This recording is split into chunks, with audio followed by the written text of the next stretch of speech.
Hey, how's it going? I'm Root of the Null. I'm way too tired to do a proper intro today, and this is another batch tutorial.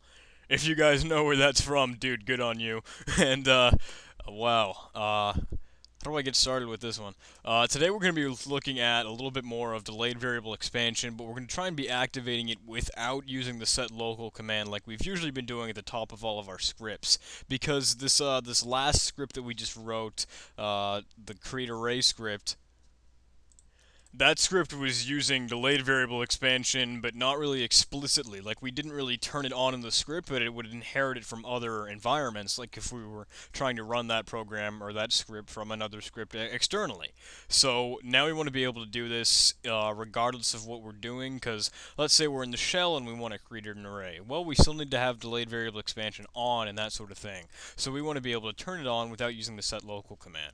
There is a way we can do this though, because it's stored in the Windows registry. Now, the Windows registry is sort of like this database or pool of information or variables and values, and we're going to be manipulating that today. Because normally, you'd be able to take a look at it and see them in like a program called regedit. I'll bring this down and try to make it visible for you guys. Let me resize it. There we go. See, over on the left side, you have like hives or keys where you can be accessing information from, and they have certain folders and that sort of things where you can work with whatever you want to be checking out. And these all have pieces of information, whether they'll be hexadecimal, string, that sort of thing, but there is something to work with here. So we're going to be trying at modifying these from the command line and that sort of thing. So let's go ahead and get started though. I'm going to open up Notepad++. I think I've got something ready here. Okay, cool. Now, if I were to create a new script, I'll call this one enable delayed expansion, and it'll be a .bat. And this is going to be a really simple script. It's going to be global. There's only going to be like a single command in here, but it's going to be a long command. But first of all, we obviously need add echo off, and then we're going to be working with something called regadd. Now, regadd, R-E-G add, there is a space in here because this is I think it's an argument. So let's actually check that out though. If I get CMD open and we look at regadd, we're gonna need a little bit of a rundown to see what it actually does for us and what we can use. So we need a key name that we're looking with inside the registry. We need the value name that we're trying to achieve and get out of there, that we're trying to look at, and then we'll need the type, and then we need the data that we're working with, and then we just, I think the value's in there too. Okay, no, we already looked at that. And then we can decide whether or not we want to force that. So we can go ahead and just try and type this out right now, because I've got all the information ready for us to just try and type out and work with. So let's go ahead and do that. I'll move the command line over to the side here, and the key we're working with is in HKey local machine, so that's HKLM. Then we'll use a backslash, and well, it's under software, Microsoft,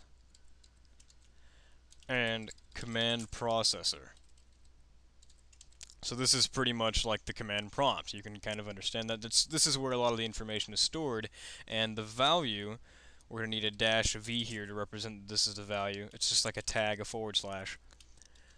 We need another string, delayed expansion, just in capital letters, that sort of thing. And now we can go over dash T. The type that it's going to be is registry dword, like a digital string sort of thing, digital word, however you want to picture it.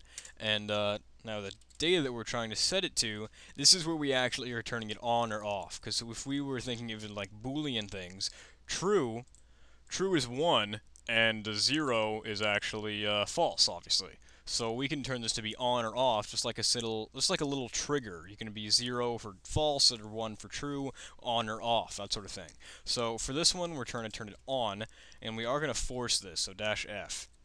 Now, if we were to try and run this, if I bring this over, I think I've got it, enable delayed expansion. This will say the operation completed successfully, but maybe we don't want it to say that.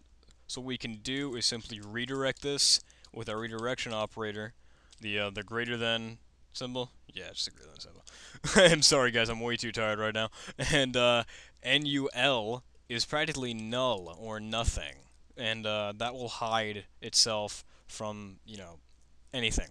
It's gonna like send it to a void of nothingness, and that way you won't be able to see any of the output. So let's try this again, and now there's no output, and it works perfectly fine. The thing is, though, if we try to echo something out by using enable delayed variable expansion, it's not actually working yet. The thing is, it has to open up a new CMD session or a new shell to actually get these things to work. The changes do not apply until the shell restarts. So that's kind of the only drawback between using this. Obviously, we might be able to get around this in a script or something if we like try and set up CMD to start over again, that sort of thing. So we have some strange options here, but it's one way of doing things. So now we can obviously turn this off. If I were to change this to disable delayed variable expansion, and we turn this to be a 0, this will obviously turn it off. And if I disable and delayed expansion, break out of the shell, start a new one, if I try and echo out another environment variable, it's still not going to get anything because right now it's off. So this is a way we can work with it, but it does gonna have to restart the shell and that sort of thing. So it's a little quirky, and it may not be the best solution for you guys, but it's still an option that's out here by working with it inside the registry. And I recommend you put these inside your system path if you'd like to. Personally, I think it's safer and a lot more of a stable and secure idea to actually work with these inside your scripts, but here's the option in case you want it. So thank you guys for watching. I'll see you guys in the next tutorial. Bye.